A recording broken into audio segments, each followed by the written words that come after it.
우리가 세상을 살아가다 보면은 우리가 듣기에도 또 보기에도 너무 안타까운 일들이 참 많이 있습니다. 최근에 일어났던 비행기 사고로 말미암아 많은 사람이 죽었는데 그 가운데서도 일가족이 함께 정말 생전 처음으로 해외여행을 그렇게 갔는데 온 가족이 죽음을 당했다, 죽음을 맞았다는 그런 뉴스는 우리 모두를 너무 안타깝게 합니다.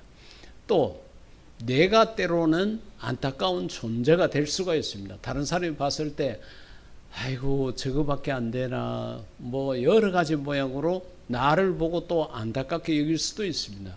그런데 성경 가운데 보면은 예수님께서 여러 사람들을 만나고 33년 동안 많은 사람들을 만나고 많은 일을 겪으면서 야 이건 정말 안타깝다 이렇게 생각하신 부분들이 성경 곳곳에 나타나 있습니다. 제일 먼저 요한복음 3장 9절에서 10절 가운데 보면은 니고데모라는 사람, 요즘 말로 말하면 국회의원이죠. 그 당시에 굉장히 권력자였습니다. 그 사람이 예수님을 찾아왔고 예수님과 대화하는 과정에서 내가 천국에 들어가려고 그러면은 거듭나야 된다.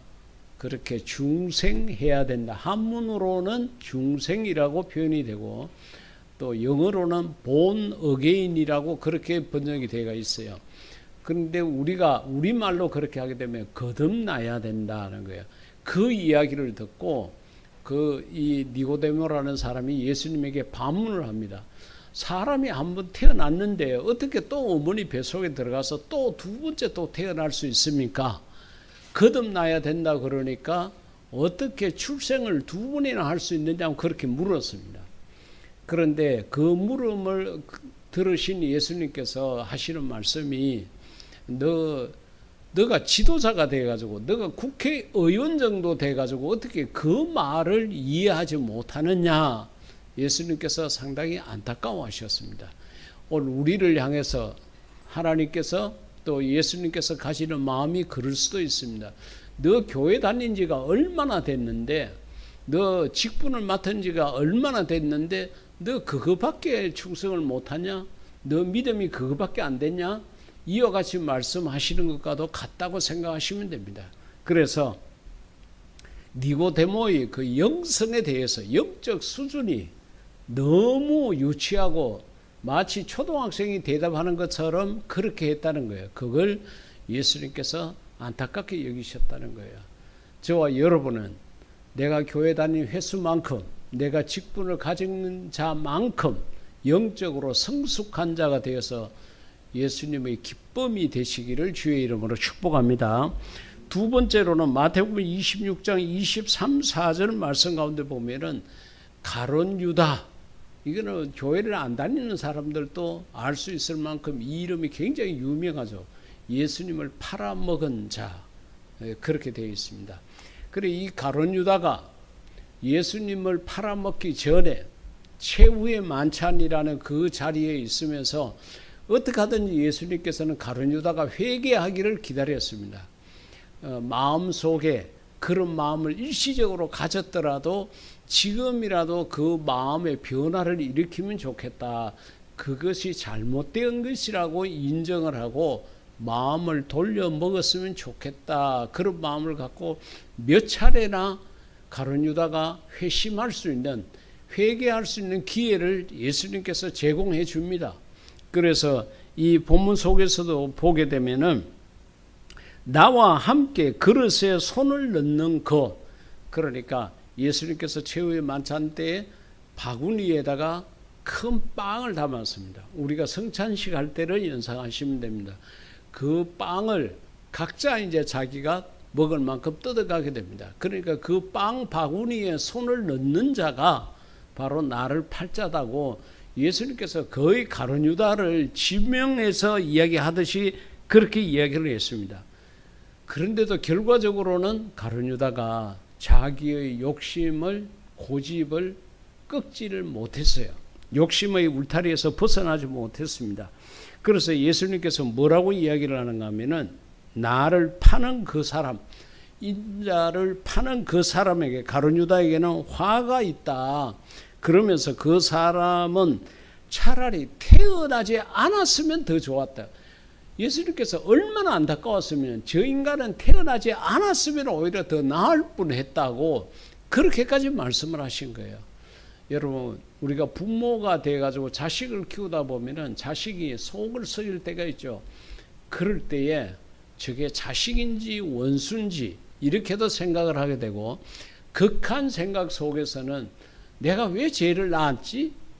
어떻게 해서 쟤를 낳게 됐나? 이렇게 생각할 때가 있습니다. 그와 같이 안타까운 마음에서 그런 말씀을 하게 되는데, 예수님께서도 가룟 유다를 보고서 그렇게까지 이야기를 해도 회개하지 않고 끝까지 자기 욕심의 울타리에서 벗어나지 못한 그 가룟 유다를 향해 가지고 차라리 저 인간은 태어나지 않았으면 더 좋을 뻔했다고 그렇게까지 말씀하신 거예요. 이것은 아마 예수님께서 가장 안타까워하셨던 그런 모습인 것 같습니다. 같은 마가복음 15장 32절에 보면은 예수님께서 또 안타깝게 생각한 것은 배고픈 사람들을 향한 불쌍히 여기는 마음이었습니다. 예수님의 설교를 들으러 늘 따라다니는 군중들이 있었습니다. 그들이 예수님을 따라다닌 지 사흘이 되었습니다. 그런데 어디서 밥을 먹을 수 있는 그런, 아마 뭐 점심시간을 따로 주거나 아침 시간, 식사 시간이 따로 있거나 그렇게 하지는 않았던 거죠. 그 광야에서 그냥 자고 일어나서 또 예수님이 설교하시면은 그걸 듣고 그렇게 했기 때문에 그걸 사흘이나 했고, 예수님께서는 그들이 먹는지 먹지 않는지 관심이 있었던 거예요. 그래서 예수님께서 사흘이 지나고 난 다음에 제자들에게 이야기를 합니다. 저 사람들이 지금 내 설교 들으러 따라다닌 지 사흘이 됐는데 먹을 게 없다. 어떻게 하면 좋겠느냐. 내가 저들을 굶겨서 돌려보내지는 못하겠다. 예수님께서 그들의 배고픔을 안타깝게 여기신 거예요. 그래서 나와 함께 있은 지 이미 사흘이며 먹을 것이 없도다. 길에서 기진할까 하여 굶겨 보내지 못하겠노라. 예수님의 마음은 그겁니다. 예수님을 따라다니는 자가 육체적으로도 배고프지 않고 영적으로도 배고프지 않기를 바라는 것이 예수님의 마음입니다. 그래서 예수님께서 여러분들이 이 세상 사는 날 동안에 여러분들의 가정을, 여러분들의 일터를 배부르게 하고 풍족하게 사는 것이 예수님이 바라고 원하는 거지, 늘 배고파하고 늘 돈에 쪼달리고 힘들게 세상을 살아가는 것은 예수님의 바람이 아니라는 것, 그걸 기억을 하시고, 오늘 또 여러분들이 영적으로 이 말씀을 통해서 배부른 자가 되고 육체적으로도 하나님의 공급하시는 그 모든 은혜를 통해서 가정과 일터에 풍성함과 넉넉함이 있기를 주의 이름으로 축복합니다. 그리고 마태복음 14장 29절 이하 말씀 가운데 보면은 베드로를 보고 예수님이 안타깝게 여긴 적이 있습니다. 예수님께서 배를 타고 제자들을 먼저 건너가라 그럽니다. 사람들이 너무 많으니까 제자들이 쉬지를 못해요. 보통 예수님 주변에 한 3,000명이 이렇게 따라다녔다 그러거든요. 근데 그렇게 많은 사람들이 뭐 이거 달라 저거 달라 뭐 예수님에게 요청하고 싶은 건 전부 제자들에게 이야기를 하고 그렇게 하니까 제자들이 쉴 시간이 없는 거예요. 그래서 예수님은 그 자리에 그냥 계시고 제자들에게 너희들 먼저 배 타고 건너가라. 내가 건너가지 않으면 저 사람들은 안 가니까 너희들은 먼저 배를 타고 건너가라고, 그렇게 해서 제자들을 먼저 보내게 됩니다. 그러고 난 다음에 사람들이 보니까 예수님은 안 가시거든요. 그러니까 이 사람들이 제자들을 따라가지를 않아요. 예수님하고 같이 그곳에 있는 거예요. 어두워졌을 때에 예수님께서 이제 이 사람들을 그냥 두고 물 위를 걸어가지고 제자들이 갖는 곳으로 예수님이 가시게 됩니다. 그 물 위에 예수님이 걸어가신 거예요. 그러니까 깜짝 놀랍니다. 제자들이 생전에 물 위를 걸어가는 사람을 본 적이 없습니다. 근데 봤어요. 근데 밤입니다. 그러니까 제자들이 마음에 무슨 마음이 들었습니다. 저 유령이다 이렇게까지 이야기를 한 거예요. 그러니까 예수님께서 내다 두려워하지 말아라, 무서워하지 말라고 그와 같이 이야기를 합니다. 그러니까 베드로가 정말 예수님입니까? 그러면 예수님이라 그러면 나를 물 위를 걸어오라고 이야기해 보십시오. 아주 당돌하게 이야기를 한 거죠. 그러니까 예수님께서 그렇게 하라고 그랬습니다. 그러니까 베드로가 물 위를 걸어갔습니다. 물 위를 걸어가다가 잘 갔는데 파도가 치는 것을 보니까 겁이 덜컥 났어요. 그러자 물속에 빠져버렸습니다. 예수님을 믿고 잘 걸어가다가 그 거친 파도를 보는 순간에 그 믿음은 온데간데 없고 그냥 물속으로 빠져버린 거예요. 그때 예수님께서 손을 잡아서 그 베드로를 건져 주시게 됩니다. 그러면서 예수님께서 하시는 말씀이 믿음이 작은 자여 왜 의심하였느냐 하고 안타깝게 그와 같이 말씀하신 거예요. 끝까지 오면 될 건데 너 눈에 보이는 거 그것 때문에 너가 마음을 불안하게 가져가지고 이 믿음의 나락에서 떨어졌느냐. 끝까지 믿음을 갖고 나에게 왔으면 좋았을 건데 그와 같이 이야기를 한 거예요. 이런 경우는 우리가 신앙생활을 하다가 종종 있죠. 우리가 신앙생활을 잘 해나가다가 세상의 조그만한 파도, 내 주변에 일어나는 조그만한 일에 그만 시험에 들어가지고 믿음의 자리를 박차버리고 교회를 떠나고 마음에 하나님을 잊어버리는 그런 경우가 있습니다. 그것이 바로 우리의 믿음이 적은 연고라는 것을 우리가 생각을 해야 합니다. 지금은 장관이 되었지만은 우리 교회에 와서 성경 공부를 했던 김문수 장관님, 그때는 전 경기도지사라고 그렇게 불렀습니다. 그분이 성경 공부하는 과정에서 질문하는 것 중에 하나 이 부분이 있었습니다. 아무리 그렇지만 사람이 어떻게 물 위를 걸어갈 수 있느냐, 이거는 내가 아무리 생각해도 이해가 안 된다, 그렇게 말했던 적이 있거든요. 그렇죠. 성경에 나타나 있는 것을 과학적으로 논리적으로 이론적으로 생각을 하면은 도무지 이해가 안 됩니다. 모세가 홍해를 갈랐던 것도 이해가 안 되고요, 하늘에서 불이 내려온 것도 이해가 안 되고 성경은 전체적으로 이해가 안 됩니다. 그렇기 때문에 믿음이라는 것이 필요한 거예요. 논리적으로 이론적으로 과학적으로 증명이 안 되고 안 맞으니까 이것은 믿음이라는 것으로 받아들여야 된다, 그렇게 생각을 해야 하는 것입니다. 사랑하는 성도 여러분들은 믿음이 작은 자가 아니라 오히려 믿음이 큰 자가 되어서 예수님으로부터 염려거리가 아니라 칭찬받는 자가 되기를 주의 이름으로 축복합니다.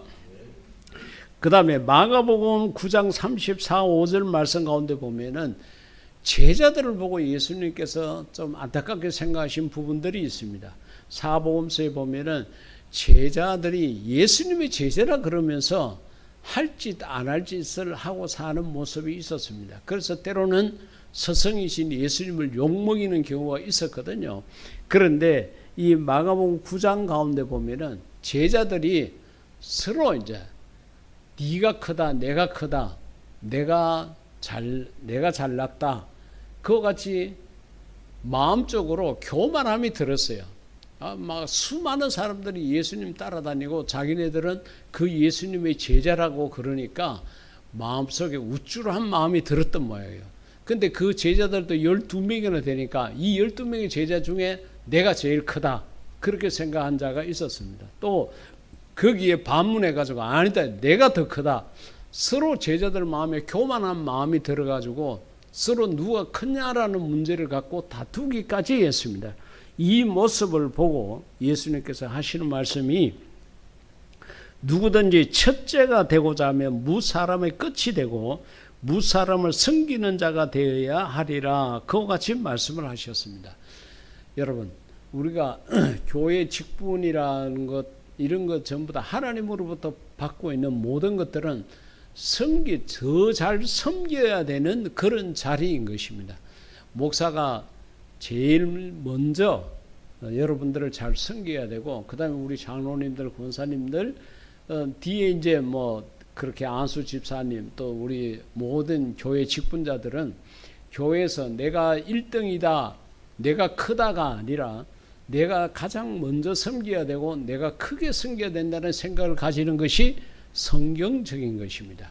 그렇기 때문에 예수님 봤을 때 저 제자들이 정말로 하잘것없고 보잘것없는 그 어부들을 대부분 불러가지고 제자로 삼아서 오늘날까지 같이 지내고 있는데, 거기에서 서로 네가 크다 내가 크다 싸우는 거 보니까 예수님이 너무 안타까웠던 거예요.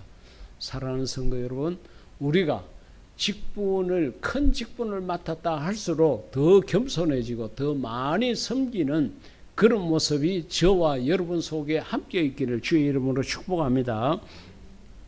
그 다음에 누가복음 19장 45, 6절 가운데 보면은 이건 너무도 아마 안타까운 일입니다. 성전에 들어가서 장사하는 자를 내쫓으시며 그와 같이 이야기를 했는데, 그 예루살렘 성전에 제사를 드리려고 그러면은 짐승을 가져가야 되겠습니다. 적게는 비둘기부터 시작해가 크게는 소까지 가져갔습니다. 양을 제일 많이 가져갔습니다. 그런데 그것을 성문에 들어갈 때에 검사를 합니다. 그래 양들을 검사를 해가지고 병들거나 잘못된 짐승들은 하나님 앞에 드리면 안 된다. 하나님 앞에는 온전하고 깨끗한 것을 드려야 된다고 해서 그걸 심사를 했습니다. 심사를 해서 거의가 다 뭐 지금처럼 자동차가 있는 때가 아니고 하니까 거의 다 걸어서 몇 날 며칠, 때로는 한 달을 걸어가지고 그 집에서 양을 데리고 왔는데, 오는 동안에 다리가 부러지기도 하고 병들기도 하고 양의 색깔이 더러워지기도 하고 여러 가지가 있었겠죠. 근데 그걸 터집 잡아가지고 못 들어가게 했습니다. 못 들어가게 하니까 이제는 어떻게 됩니까? 돈을 가지고 가서 성전 안에 들어가서 그곳에서 양을 사고 비둘기를 사고 소를 사고 그렇게 했습니다. 그렇게 하게 되면은 그 사람들이 성전 안에서 파는 것을 샀을 때는 눈가만 줬어요. 그게 좀 잘못된 것이 있다고 하더라도 그거 갖고 터집을 안 잡았습니다. 그래 성전 문에서 검사하는 사람하고 성전 안에서 이런 장사를 하는 사람하고 서로 타협을 해가지고 돈벌이를 한 거예요. 그것을 예수님께서 아주 못마땅하게 생각했습니다. 이런 일이 있어서는 안 된다고 생각을 하시고, 예수님께서 46절에 보면은 내 집은, 그 예루살렘 성전 하나님 앞에 예배드리는 그곳은 기도하는 집이 되리라 하였거늘, 그 선지자 말씀을 통해서 그와 같이 말씀하셨습니다. 기도하는 집이 되리라고 했는데 너희가 강도의 소굴로 만들었다. 그건 뭐 정말로 돈을 빼앗아가는 강도와 같았습니다. 외부에서 들어오는 짐승들은 다 막아버리고 안에서 사는 것만 재물이 되도록 그와 같은 제도 아닌 제도를 만들어가지고 사는 사람은 비싼 돈을 주고 사도록 돈을 빼앗는 방법 중에 하나였습니다. 그렇기 때문에 예수님께서 그곳을 강도의 소굴로 만들었다 그랬습니다. 오늘날 교회가 하나님의 말씀을 전하고 예배를 드리는 이런 일 외에 다른 것들로 그렇게 하게 되면은 오히려 이것은 하나님의 성전이 아니라 인간의 욕심이 있는 강도의 소굴밖에는 안 된다는 겁니다. 그렇기 때문에 항상 교회 안에서는 예배를 드리고 하나님 말씀을 배우고 하는 이런 아름다움이 있어야 됩니다. 인간의 욕심 때문에 정치인들처럼 표를 얻기 위해서 교회를 간다든지 이렇게 하는 것들은 전부 다 잘못된 것들인 것입니다. 오늘 우리가 여러 가지 상황들을 두루두루 살펴봤는데 이 모든 모습들이 예수님 보시기에는 너무 안타까운 거예요. 예수님께서 봤을 때 저렇게 하면 안 되는데, 저게 정도가 아닌데, 저게 하나님 말씀이 아닌데, 인간의 욕심에 따라 가지고 인간의 고집에 따라 가지고 이렇게 저렇게 예수님의 속을 안타깝게 했던 그런 모습들이 많이 있었습니다. 사랑하는 성도 여러분, 지나간 명절 동안에 혹시 여러분의 마음을 안타깝게 했던 그런 지적들은 없었습니까? 또 바꾸어서 여러분 스스로가 다른 친척들에게 안타까움의 대상이 된 적은 없었습니까? 우리가 세상을 살아가면서 남에게 기쁨과 즐거움을 주고 감사함을 주는 그런 자가 되어야지 걱정거리, 염려거리가 되고 안타까움의 대상이 되어서는 안 될 것입니다. 오늘 예수님께서 안타깝게 이렇게 생각하신 모습들을 생각하면서 나는 그러지 말아야 되겠다고 생각을 하시고 어렵고 힘들더라도 하나님 말씀대로 사는 그런 예수님의 기쁨이 되는 우리 모두가 될 수 있기를 주의 이름으로 축복합니다. 이 시간 우리 다 같이 기도할 때에 내가 안타까움을 주었든지 아니면 안타까운 것을 봤을 때에 그것을 기억을 하면서 내가 늘 예수님의 기쁨을 드리는 자로 살아갈 수 있게 해달라고 기도하시겠습니다.